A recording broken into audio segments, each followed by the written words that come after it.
Hi, I'm Arnie Skelton, and each week in this podcast series I'm going to offer you my top 10 tips on particular topics or themes that might be of interest to you as a teacher or manager or both.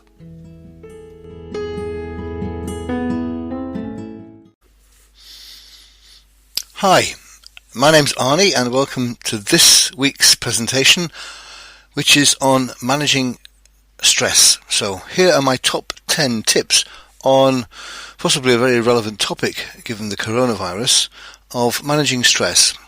Tip number 1, pressure and stress are different. It's really important not to confuse the two. Pressure are all the forces acting upon us, mainly from outside, but not entirely, and that's pressure. What's acting upon us, the force that's acting upon us.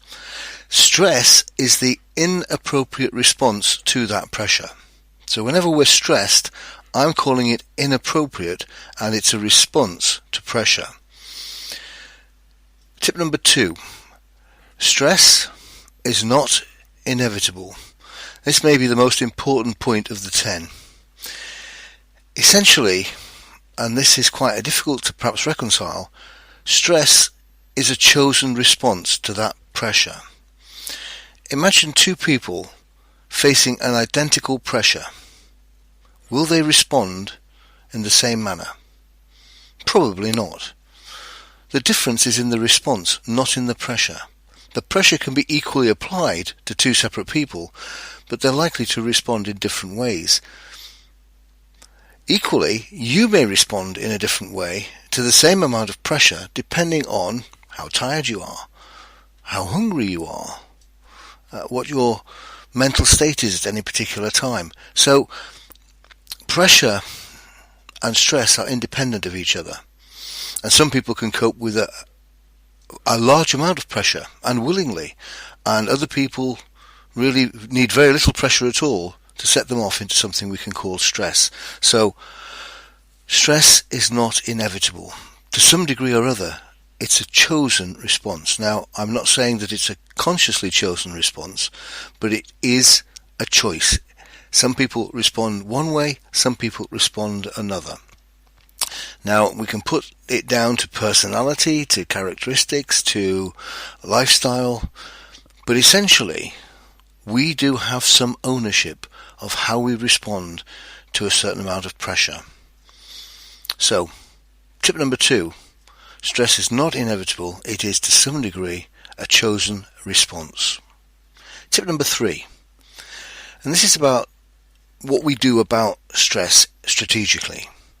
There are really two fundamental approaches, a proactive approach and a reactive approach. A proactive approach focuses on preventing stress in the first place. It tries to work out what is likely to generate stress and what can we do to prevent those factors happening. The second approach is a reactive approach, essentially deciding what to do when stressed. When stress has happened, when you feel stressed, what is the best thing you can do to manage that stress once it's in place? So tip number 3 is to have two strategies. A strategy that's focused on prevention and a strategy that's focused on dealing well with stress once it occurs. And tip number 4, I define stress as pejorative, as a negative thing. So it's something that is long-term, unhealthy and unhelpful. Now, it's quite true that some people, perhaps many people, see their response to pressure as positive. It gets the heart racing, it gets the heart pumping, the adrenaline flowing. And that response, if used constructively, can be helpful. But it isn't stress, because it's helpful, because it's serving a purpose. So, let's not use the word stress for something that's a constructive response to pressure. We can call it a stimulus or stimulation. But stress, in my world, is always defined negatively, as something to be avoided because it's unhelpful. Tip number 5. This is now looking at how stress happens, and I'm going to collapse it down into something very, very simple. 3 essential steps. The first step is something happens, an event. The second step is the interpretation of that event by the individual. And the third step, assuming that interpretation is to see the event as somehow a threat, the third step is a call to action, that all sorts of biochemicals are released into the body that generate what we call stress. So the three-step approach to getting stressed. Something happens, an event, it's interpreted as a threat, and there's a call to action in biochemical terms that releases what we now know as stress into the body. So let's look at each of those in turn. Tip number 6. Something happens, an event. That can be mainly something from the outside world. Somebody can say something aggressive.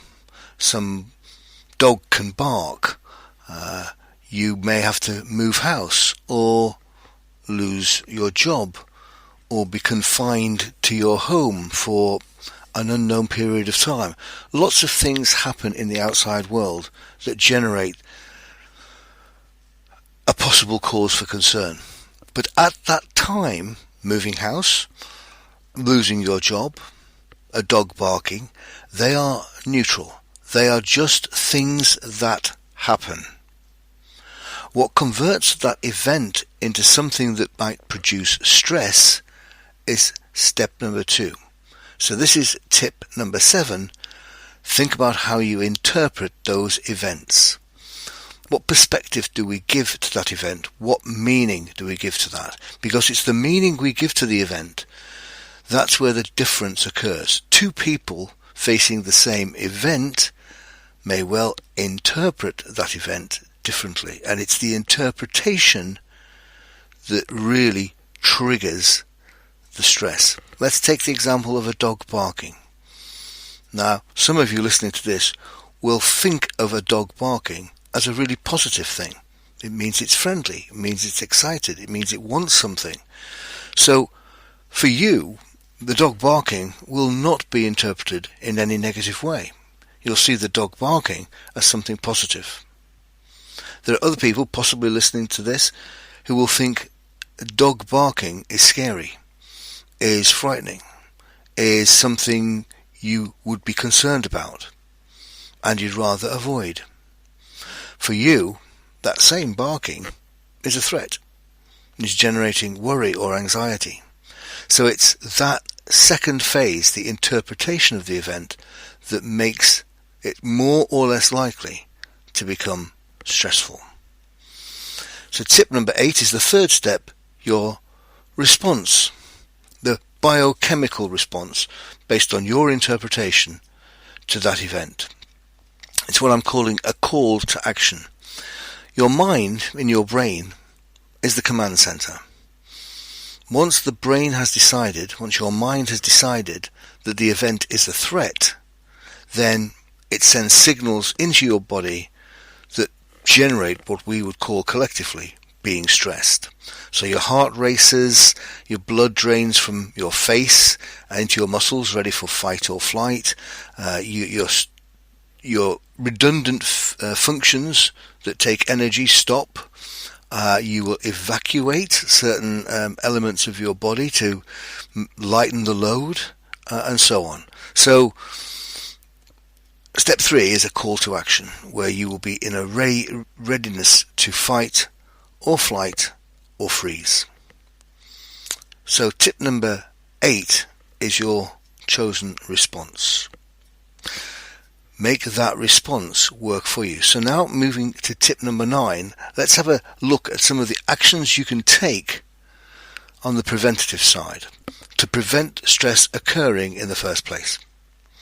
So, if you know an event generates anxiety or threat for you, what can you do to avoid that event happening to you?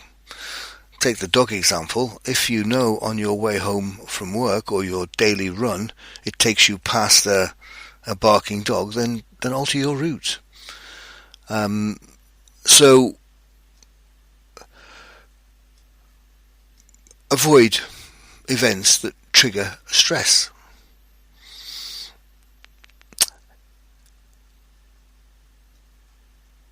Then think about your interpretation of the event.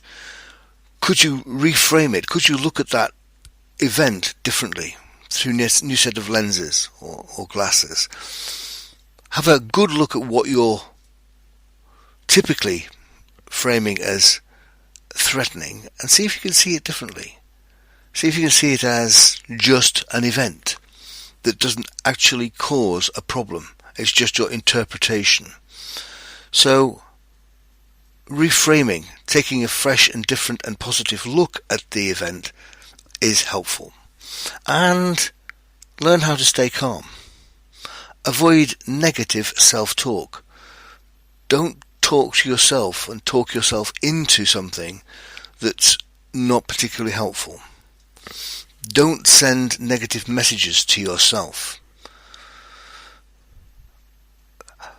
Be careful about what we call self-fulfilling beliefs, that once you believe something is threatening, it almost certainly is. So challenge a belief system you have about events in the world. For example, change. You could see change as always negative, but in fact it may not be. So have a look at change through a different lens and see if you can see some of the benefits or opportunities that might occur through that change. And tip number 10, even if reframing and taking a different perspective on the event hasn't helped, and as a result that call to action has got you into a stressed state, what can you do constructively to manage yourself in that state? So what positive coping mechanisms can you have? And really they're kind of contrasts of the negative response and the positive response. So a negative response will be to get angry, to shout, to grumble, to moan, to blame. Well, all of those things actually don't really do anything about the event that's generating your stress. They just make you and others around you feel bad. So, talk to people rather than grumble. Give yourself some positive outlets. So if you feel you need to explode, then go for a run or a fast walk or run up and down the stairs or play squash or take up a sport. Do something active that will release the stress but not harmful to yourself or others. So if you want to let off steam and feel the need to explode, do so in a private place or a quiet place. By all means talk to somebody else rather than rant at them.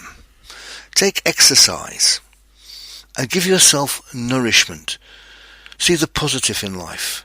Make sure that you count your blessings. See the way you see things as unhelpful, and once you've decided that you have got into a state that's stressed, do what you can to release that stress as positively as possible.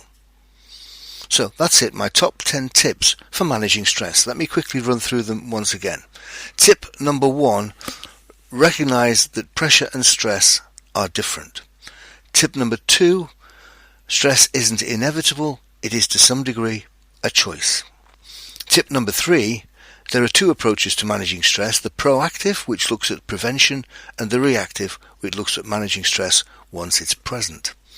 Tip number 4, stress to me is always a negative thing. It has long-term disbenefits and disadvantages. Tip number 5, there are 3 steps to consider when trying to manage stress. Something happens, an event. This is interpreted, given meaning, and if the meaning given is negative, then there's a call to action to do something about that. So event, interpretation, and response. Tip number 6 is to see if you can change the event. Avoid it, eliminate it. Tip number 7, consider how you interpret events. Give them a more positive meaning. Look at them through a fresh and more positive and constructive lens or frame. Tip number 8, choose a response that works well for you. Tip number 9. Consider actions you can take that are aimed at preventing stress in the first place. And tip number 10. If stress should occur, what are the constructive and positive ways you can release and respond to that stress, rather than doing things that are harmful to you in the long term?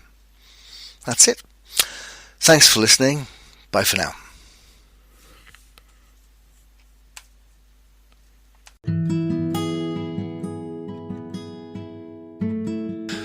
Thank you for listening. If you've enjoyed this podcast, make sure you subscribe.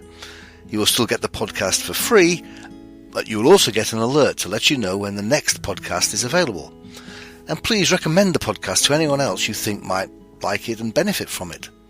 Also, I'd really appreciate it if you could leave a review and any other comment, because they'll help promote the podcast series on the relevant platform. So, bye for now.